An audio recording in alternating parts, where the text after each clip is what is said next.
first off, to reply to the sentiments, thank you guys for being here today. Appreciate y'all making the efforts. I always think it's important, and especially local media, to show up and talk a little football. It seems like it's been forever since the bowl game, and we had the signing day type press conference, but whatnot. But this is glad to be back at this thing and do it. But first off, congratulations to our women's and men's basketball team on making the tournaments. Wish them the best of luck. Very excited and excited to cheer for them. It's great for our university and for our athletic departments as well. It's been a wonderful offseason. Obviously excited to get started with spring practice this Sunday. We'll be getting after it. We get 15 practices with a handful of scrimmages in, and our spring game will be another Friday night Stripes game on April 21st, right, at Simmons Bank Liberty Stadium. Excited about that. But the progress we've seen, with the guys in the weight room and strength and conditioning and their development's been huge. Like we talked about even in January, 35% roster turnover, a lot of new faces, and continue to see those guys start to understand the schemes and the systems, get a feel for the way we do things, our culture, and the way we go about things academically. It's been a lot of fun to see that growth there. Obviously, the most fun will occur when we're in between those white lines and actually get into practice and do meetings within our time frame. But really excited about this group. It's been fun. Obviously, the addition of some new coaches has been great, getting everybody acclimated to the way we do things, and very excited for this spring and moving forward.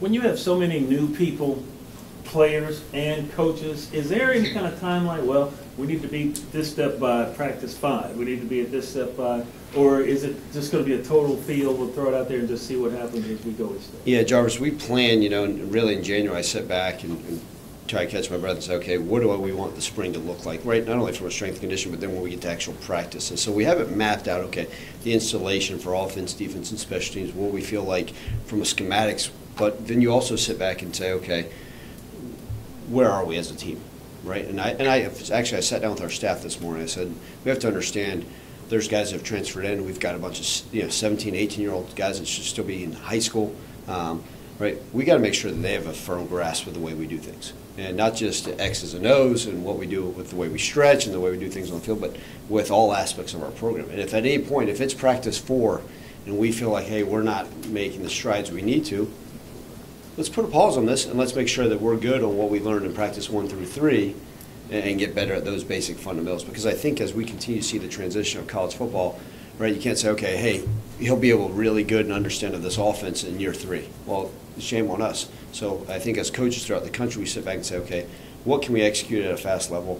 Let's get really good at our base installs in spring and then see what we can carry on moving into the 2023 season. So we take our time with it, but I think like a lot of these things, and we've talked about with the roster turnover, staff changes all throughout college football, is, okay, what do we want this thing to look like? And then we got to make sure we're on track for it every day. And you guys have heard me talk about the culture of a program. So much of that is with all these new faces, understanding it, what does it look like? We have to implement it every single day, right from the janitors to the head coach to the GAs to the coordinators, making sure that we're all on the same page. And if at any point we feel like, hey, we're getting away from what will lead us to ultimate success and the basic fundamentals of what we are, take a deep breath, let's pause, make sure we're all on the same page moving forward. Hey, if I follow real quick, you got so many new receivers, but you got the same quarterback. Does it get to a point where, oh, it's overkill, we're trying to work these guys and get, or you just one step at a time, and how does that flow work? Yeah, you want to throw a lot on the wall and see what they can handle, right? But if it gets too much and they're not being able to play at a fast level or process it, then you peel it back, right? We do have a great quarterback. We do have a lot of new receivers. So what can they handle, and what does a quarterback feel comfortable with, right? And Seth will put us in the right position. So maybe it's, hey, here's our base installations. Let's get really good at these, so make sure our wide receivers, the new pass catchers, understand it. And now you be more accurate, you make the reads better, and have a better understanding, put us in the right position. So it's a little bit of everything, Jarvis. I don't think you want to hold back completely, because you also want to see how guys learn what they can handle, but you also don't want to overkill where they go out there. And if a guy's a 4.5 40, and you saw he looked really good on his high school film or his transfer tape, and now all of a sudden he's out there, playing at a 5.0. He's obviously slowed down because he's thinking too much. So that's one of those things we judge all throughout, right now through spring, going to training camp, and seeing what we can handle. Ryan, you mentioned the roster turnover, but specifically, it's difficult. But when you lose 3 receivers, obviously there's also ability to lose 3 receivers, tight end, number 2 running back. I guess, how do you go about trying to use the spring and try to look for replacements? Because that is going to be a lot to kind of have that much turnover, I suppose. Yeah, absolutely. And I've gotten to the point everywhere I sit there and say, okay, I think this is going to be a year-to-year deal. That's a reality. I can sit here and get frustrated and say, oh, woe is me. But we really were able to add, not only on what's coming back on our roster, really excited about the returning players. I mean, let's not just sit here and say, okay, we lost some, let's bring them in the portal. That's not how it works. We're actually going to lose more players in the portal than we'll bring in, which is unique. In college football, a lot of teams are saying, well, we're actually bringing in less players in the portal than we're going to lose. In fact, we're not done. We're going to lose quite a few more players in the portal come May 1st when the portal window opens back up, and I've told you guys that. There's also roster things. If you look at our roster online, I think we have 106 guys. I'm only allowed to go to a training camp with 110, so you guys can do the math and figure out what's going to end up happening. So with all that being said, I do think spring's a great time to evaluate, right? What can they learn, like I was just saying to Jarvis, and how can they go out there and what are they capable of, right? We don't sit there and say, well, we lost this player. Can this guy be an immediate fill for it? What is this guy's attributes that we've brought in that can make us better offense, defense, and special teams? So it is a great way. And I think one of the things that's unique is we're not sitting there and game plan. I don't want to sit there and our offense game plan Barnes' defense. Okay, how do we get the best on practice too? Let's put in this new play. No, we'll save that for game planning when we get to September. So that's the cool thing is here's our playbook. Let's lay it out. Here's the installation, and go see who can actually do the things at a high level. How do you balance the learning curve of certain players? Right, you've got this fourth-year guy who's been in the program for all these years, and then you've got this transfer coming in, and you're coaching them in the same practice. How do you balance getting the same out of them that you need to get for that day? No difference, right? You may have a guy that's a 6-year, right, with the COVID year, a 6-year senior, right, and a 17-year-old that should be going to high school prom in 3 weeks. And so it's how do you teach them? You can't teach them the same way. You're teaching them the same material, but I've challenged it, and we're in a different day and age, right, to sit there and say that I always laugh, well, we're the same that we've been 30 years ago. No, we've got to find different ways, right, whether it's the attention span, is it more walkthroughs in the meetings? Right? Is it finding extra time to meet with those newcomers, those younger guys? Do they learn better by video presentation? Right? Is it by drawing on the board? So constantly challenging our staff, myself, that how do we get the most out of these guys? Because some of the guys are here for 10 more months, and that's it. And they've only been here for 2 months. And you're exactly right, Frank. It's how do we maximize that? And I think that's part of it is we've got an excellent staff. They're a bunch of teachers. And anytime I ever hire a coach, it's always to make sure they can teach first. Because if I just hire a guy that's really good at X's and O's, but he can't relate or tell a 17 to 23-year-old this is how we do it and this is the best way to maximize it, then shame on me, we've hired the wrong people. And so anytime I interview a coach, can they teach? And can they get their point across? And so we're constantly looking at ways to continue to get that information to the young men that we have, right, whether it's a 6-year or a 17-year-old. And it's not easy, right, because it is challenging, right? Some of those guys are at advanced level, right? They're working on their doctorate and their brain in football, and some of these guys are just learning, wait, what's a fullback? I've never heard of one. Welcome to college football. And so, but finding different ways and challenging them. And what's so great about our young men is, like, they find time to come up to the offices and, hey, Coach, can I come meet with you? I know I know it's 7 o'clock at night, but I was just wondering, can I go over this play? Or can I ask you a question about that? Or they'll send a text, hey, I was going through the playbook. And so that's what you love is the type of young men we're bringing in this program are really excited to learn, and that will make our jobs easier in this transition. Hey, Ryan, just to be clear on the numbers, so I make sure I'm not misunderstood, 106, you'll start spring camp with 106, and then you can only have 110 once fall camp starts. Correct. And how many freshmen that are not mid-term, or here at midterms, are you getting in the summer? To be determined. There's not, from the recruiting class, though, how many? There'll be a handful that come in, but we're still waiting on some academic things, some other things. Okay. And this is going to see, and it's the people don't ever want to talk about it, right? But throughout college football, you're going to see all these teams going to spring ball with huge rosters that they've never had before. Throughout college football, I mean, there's teams right now practicing spring ball with 110 guys on the roster, and you sit there and say, wait, you're telling me so? Right? Yeah, kids are going to, young men are going to leave, right? Guys are going to transfer. There may be somebody that's really attractive to us in the transfer portal May 5th. Well, do we have the numbers for it? Maybe not. Do we lose 10 to 15 guys to the portal? Are we losing walk-ons? And that's just the nature of where we're at in college football. Yeah, that wasn't the case before.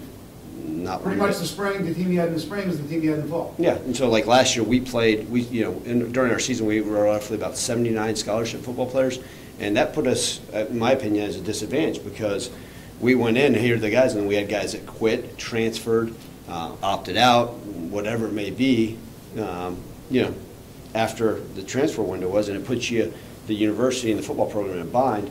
And we got to the point where we weren't going to allow that to happen to us, where we're sitting there saying, wait, we don't have enough scholarship football players going in. Now, guys can still leave, right? Graduates can leave at any time.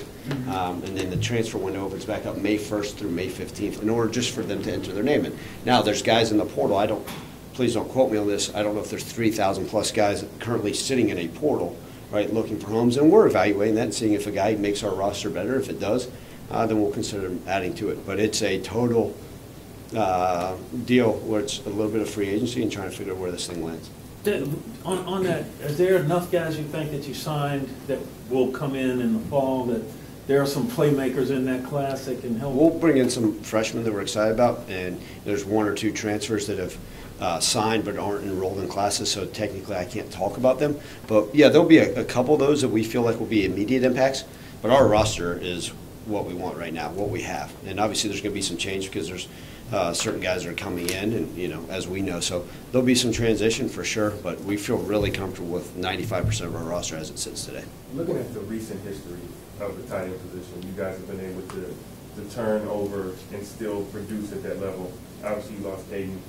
How do you feel about the tight end room to kind of keep that tradition going? Yeah, I think that's great. And look, credit to those guys like Joey Magnifico, who's a new grad assistant for us, right? You talk about Joey Magnifico was really productive in this offense, right? Even before him, right? Daniel Montiel, some of these other names that some of you guys may have never heard of. Then you look at Sean Dykes, he was really productive in this offense. Caden Piercecorn was a walk-on quarterback that came here really productive in this offense. And whoever our next tight ends are, they're going to be really productive in this offense. So I've got great comfort in that. And that's no knock on anybody that's ever left here or whatever, transferred, but we had a pretty good situation for our tight ends, and whoever's the tight end, I feel like actually has a chance to be more productive than those that came before them. Ryan, with the conference realignment this time last year was about putting the blinders on. Now it's aligned for at least this upcoming year. What do you make of how the rest of the American is shaping up? Yeah, first off, you look at the existing teams in here. I mean, Tulane won the Cotton Bowl, beat USC. So all these people say, well, it's just Tulane. Tulane still returns one of the best quarterbacks in all of college football, right? And they've got they're doing some fantastic things with NIL, where they've got a massive amount of money they're spending on transfers, right? SMU the exact same way. So you look at 2 private schools that are in our conference right now that are making leaps and bounds in college football based off what they're able to do in the portal. And don't get me wrong, they got great coaches and they do a fantastic job, but look at the 2 teams that are in our conference. And look, East Carolina, we know how they've come along. And all the teams that are currently in our conference are constantly going to be challenging. We've seen it, the ebbs and flows and the ups and downs. Obviously, right, UCF, Houston, and Cincinnati are fantastic programs, but really excited about the teams we're bringing in. I think it adds to a more national brand, right, with certain places and certain states we haven't been in. But I think it's unique to see, what are these teams doing? I don't know. I haven't studied Charlotte's roster in a while, so I don't know the type of young men. I know that they've gotten some really good players. They've gotten some players in the portal. They hired a guy that's pouring a lot of money into their NIL. So, I mean, it's just all these things. Guess what? Some of these rosters completely change. So, really excited about the conference, the direction we're heading in. I can't worry about all the other stuff, and it's amazing, Clayton. We've had these conversations for years, right? Whether it's COVID, hey, let's focus on that. It seems like the message almost has to be the same because we're in an ever-changing world with college football and athletics in general. So for me, it's okay, control what I control. Let's focus on the teams that we have lined up on our schedule, and we see what shakes out. But, look, you talk about the addition of UTSA. We know what type of program they are. All these different things. I'm excited about it. I'm excited to get to know these coaches. I know a lot of the coaches in this conference are excellent. And, obviously the pre-existing members are set a fantastic foundation as well. I know you game plan months in advance, especially come, for conference play. I know you're only knowing that you have a certain percentage of your roster, coming out of spring camp. I mean, how much tougher is it to set some of that planning ahead of time when you don't know the entirety of, say, a Tulane or an SMU's roster? Yeah, I mean, I think you look at schemes, and if you look throughout, right, whether it's changes in coordinators, right? Okay, hey, is Arkansas State going to be running a new offense? Is Tulane with a new defense coordinator? Well, is it best to spend my March right now staying the Tulane defensive coordinator that came from a different university right now? I don't know. So what I've done is I've really tried to just hone in on what we need to do to improve on ourselves. So there's been a lot of more focus on how do I improve the 2023 Memphis Tigers, right? We're obviously recruiting as well, but more of a focus on us because, to everybody's points, we got a lot of new players here. And so if I don't get our own ship right, it doesn't matter what they're doing, and especially those games that are further down the road, right? We obviously know that Navy has a new head coach. That's an early game for us. Arkansas State, we know that we played them early. Bethune-Cookman, right? New head coach trying to figure out what they'll do, get a feel for those. So all those things as we're moving forward. Boise State, a team that, to be honest with you, I haven't watched on film yet. So those are things as we get closer to summer, I'll start to dwell in a little bit more. So changes and whatnot. Everybody focuses on the offense. But you lost a lot on defense too. I know you got a lot of young guys coming up behind them. You lost a lot of experience on defense. How are you going to retool that? Yeah, I feel really, really comfortable and confident with the players that we currently had on our roster. But you look at some of the things we did, in the transfer portal as well. Really excited. I mean, you just look at the interior D-line, right? We brought in 3 guys from major programs. I think they can have immediate impact for us. You look, Jeff Canton, a guy, linebackers coming back. I think he has a chance to be a true star for us. We got some of these other linebackers. It's about time some of these younger linebackers grow up and we get to see them shine a little bit. Really excited about that. And then I think, and I say this all the time, you can never have enough depth in the secondary. But I really do feel comfortable, right? We got guys, long-term players that have come back like Greg Rubin. And just now, that's why I'm excited, right? It's time for Julian Burnett to take the next step. See these guys we've seen them flash now. Can they be full-time successful players? But Terry, I really do feel comfortable with our defense. Obviously, any position, depth's huge, but can we build enough depth to have a great 2-deep leaving spring ball? And that's really what I'm anxious to see how some of these new guys do that we haven't seen. We've seen them in a different uniform. We've seen them in high school. We know what we have pre-existing, but just kind of moving forward, what does that look like? Do you have to temper your own planning? Because like you said, you expect there may be some guys who leave in May. You don't know who these guys are right now.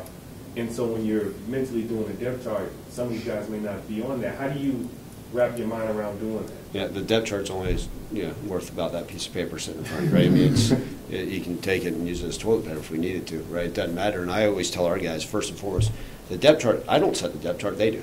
Right, so they set the depth chart. You're good enough to be at the start. Great, you set it. The players themselves do. But you're right. Does it make it challenging? Sure, right. But I'm not going to sit up here and say, "Woe is me." My job's going to be harder than me because that's where we're at. And I've got to do a good job, almost as a general manager, of saying, "Okay, what's the roster going to look like?" and moving those pieces around to figure out where it is. Now, you hope that you've got a good foundation. And I always hope that the players that we feel like can make a significant impact for us on the field, in the classroom, in society, we get to keep the majority of those that can help us be successful in all facets of our program. You just hope you're not losing 1 or 2 of those that can be impactful for you on Saturdays as well. You added a couple of receivers and running backs who have played at other universities. I think that's what some of the Cramsey said. That when you guys got with the players, you wanted experience. So guys like Dove, Blankency, and even Blake Watson, who obviously were productive at their previous schools, does that kind of give you some encouragement that coming to this offense and bringing in guys to supplement your experience with their own experience? Absolutely, Evan. You're 100% right. I mean, I think that's right. Like I said, I don't want to say, okay, we lost player X, so we need to bring in a similar player X. Right? You're going to bring in the best available players that fit your system and what we want. And just because a guy may have been productive at a previous institution doesn't mean that's a guy we have to have, because maybe it's not a fit for us character-wise. But yeah, you're exactly right. I mean, you can sit there and look at the productivity, right? Toski Dove, a 19-game starter at SEC school that was a team captain, right? Blankency, I mean, he's explosive. I think you guys are going to be blown away by his explosiveness and how exciting he can be. Blake Watson, almost a back-to-back 1,000-yard rusher at ODU, right, who has bought in productivity. So now all of a sudden you're saying, well, you said it earlier, right, we lost our number 2 back. Well, Blake Watson was we hadn't had a 1,000-yard rusher here in a couple of years, right? I mean, here's a kid that was been able to do it at a productive level. Plus, we like the running backs we have. Plus, we like some of those wide receivers we've been able to bring back. Marcelo Bussi is another name we haven't talked about much, a junior college guy. So we brought in a lot of guys. We're excited. We're excited about some of these young guys, right? We saw the for lack of a better term, the resurgence of Rock Taylor last year, right? We can't forget, like, we all got high hopes for Rock and what he's capable of doing. And some of these other guys on our roster. So really excited to see what it looks like moving forward. And that's the fun thing about spring is, like, I can't wait for Sunday's practice and then meet with you guys and y'all say, well, who is it? And my mind will be racing because, I just want to go back and watch the film because I think that's when you get to see more of the growth thing. Plus, you've seen these guys, but it was 8 months ago, maybe in a different uniform. What do they look like right now? So it's certainly exciting. I think that's part of our replenishing of our roster, for lack of a better term. And how would you try to mesh some of those vets and some of the guys back? Because obviously it's not just you're bringing in players who are at our schools. Some of these guys are fifth-year seniors, so they only have 1 year left. So how do you try to mesh in what's established here with guys who already are like, I got 1 year left in my career, basically? How do you mesh that? Yeah, and it's not easy, right? That's part of what I appreciate about here is the culture that we have. And we've got the type of young men already in our program, in our locker room. So everybody that I was bringing in to our family in January, I wanted to make sure it was the right fit, first and foremost. Because if they're not the right fit, I don't care if they catch 80 balls and they can run 4.3. If they're not the right fit for us, they're not what we want in our program, in our family, and then ultimately it's going to create challenges and issues down the road. So I feel really comfortable about our culture, the way we're doing things. So everybody who bought in has bought into, hey, this is the way that we do things. This is our standard. This is our program. And what's been fun to watch is them go out there and compete, right? Learn on each other, help each other out. You've got some of these guys that have been here before that say, hey, hey, this is what coach is talking about when he's talking about the 5-yard out, or this is what we're talking about, what we're looking for in special teams, or hey, here's how we do things when we go out in public. And what's awesome is to see those guys intertwine and intermingle. It's always going to be a concern, right? Anytime you have that massive amount of turnover, is there going to be a couple bad apples? Is it going to fit? Is it a guy going to? Are they going to get along? Are the vets going to get complacent? How do they mesh? And it's been phenomenal and a lot of fun to watch the growth as a team together. And guess what? The nice thing is we feel really good about where we're heading as a team, but we're going to continue to grow closer and closer and bond, and that mesh is going to go stronger and stronger and hopefully be full throttle, come November, December. What for you is the next level for Hennigan, just to raise his game a notch? And how much of it can be accomplished in March and April when he's probably in red the whole time versus in September? Yeah, that's a great point, right? Seth just turned 20 years old. He was a 19-year-old, 2-year starter at college football. I think he's the only one out there that was still 19 years old that was a 2-year starter at all of college football at Division I level, which is massive. We all know Seth's intelligence. We all know his work ethic. We all know the type of young man he is. So for him, the next step is, okay, he understands this offense almost completely, right? He continues to clean up some of his fundamentals. His body looks better than it ever has, right? He's no longer the 172-pound freshman, right, that can't grow facial hair. He's now growing into his own body. He's starting to fill in, and now it's the time to take those next steps. So cleaning up the fundamentals. Now I can correct him on, hey, man, your foot was turned 7 inches the wrong way, and he can look down at it. Whereas when it's a freshman, he's just trying to figure out, hey, what was I supposed to do on that play? And then last year was more about the reads and understanding the defense. Now we can really hone in on the fundamentals of them. And I think that's the growth of a quarterback. We keep saying, and I'll be the first to say, he needs to take another major step, and he will. And he understands that. But what's been so fun about him is he's up in the meeting rooms, maybe even right now, just, okay, what could I have done on this play a little bit different? And it's no longer just about understanding the offense, how to read defense. It's how do we make that growth? And I think spring's a wonderful time for that because we can really hone in on the techniques and fundamentals because he's got a firm understanding of what we want this thing to look like. Hey, Ryan, history has shown that when guys come to Memphis, it's a slow growth and they don't hit the day running. How do you try to temper expectations and not stump them from coming out? Because it has not shown that day one up here. It's a gradual climb. So how do you try to temper that expectation? Yeah, I think part of it is understanding, going back to what Frank said, like you got some of these guys that are, 17 years old that are just trying to figure out where their next class is at and trying to learn the scheme. And so I think this understanding, and you coach them all in a different manner, right? You're going to coach that true freshman a little bit different than that vet senior that's trying to be an all-conference player that you trust, that knows what the expectations are day in, day out. So sometimes that vet, that doesn't mean necessarily you coach him a little bit harder, but he has an understanding. And so you always want these guys to never get too high and never get too low because every single one of us, hopefully not bad, a lot of us, right, there's going to be a bad rep, a bad practice, a bad play. Something's going to happen. And so showing them, hey, why this happened, and I think that's the biggest thing, going back to the term I used, being able to teach them, like, hey, this is why that occurred. And everybody wants to be, I asked our team, everybody wants to be all conference, right? If we went to every team in the conference, everybody wants to be an All-American, everybody wants to win the conference.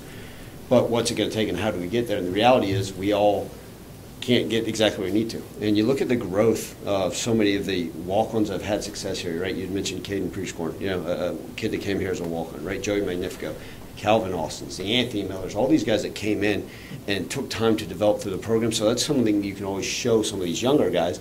And now you got these vets that also, hey, I'm ready to go. I'm ready to get going. And that's part of the game. We got to find those best guys that can go out there and be in constant dialogue. I think most of our not most, all of our staff is transparent with our young men. And I think the more we can say, okay, here it is, and then nice thing is, when it's a bad play, is it correctable? And we want to make all of our mistakes. If they're technique sound, we can fix it. That's our job as coaches. We won't have many mistakes that are effort-based. And if we do, then that's a problem with the player, and we'll get that fixed. Do you feel that this is an older team, by the way? I know last year you talked about this being a young team, but with some of the additions you got and with some of the young guys, do you feel that, one, is this an older team, and two, was that kind of a priority that you kind of wanted to look at? Yeah, Evan, I think that's a unique question, right? Last year we were the 10th youngest team, I think, in college football. And you sit there and say, okay, well, a lot of those guys are vets. And it's so interesting because I hear, right, I'm out doing more public speaking and out meeting more people. And everybody says, well, man, you guys had that top recruiting class in the country, in the program history 3 years ago. I said, yeah, you know what those guys are right now? Currently in our program, they're still sophomores in college, true sophomores. The rest of those guys are redshirt freshmen. The number 2 recruiting class in program history are true freshmen. They're 18 years old right now. This class right now, they're still in high school or just now enrolled. So, the growth of this program, we still got young guys. My first year recruiting was COVID year, right? Seth is he's currently a sophomore in college, right? Seth Henning is a sophomore in college going into his junior year, right? Going into a junior season, all those things. But, on the football field, but all these guys are still young, but we did bring in a good mix of vets. Now, we also lost a handful of vets, so it's that fine line. And also, let's not forget, this COVID year has made it interesting, right? Guys are able to come back for that extra year. And so you got that good mix. I don't feel like we're a young team anymore. I feel like we got a wonderful mix of vets that have done it, guys, some guys that are sophomores. We're expecting some of these guys that we haven't heard about. Hey, what about that redshirt sophomore? I remember that you signed. Is he ready to play? Yeah, I think now is the year, right? 3rd year into the system. And for some of our guys that have been here, this would be like their second spring. So we're really excited to watch that growth. But I do feel like we do have a complementary mix of different types of players with different age groups.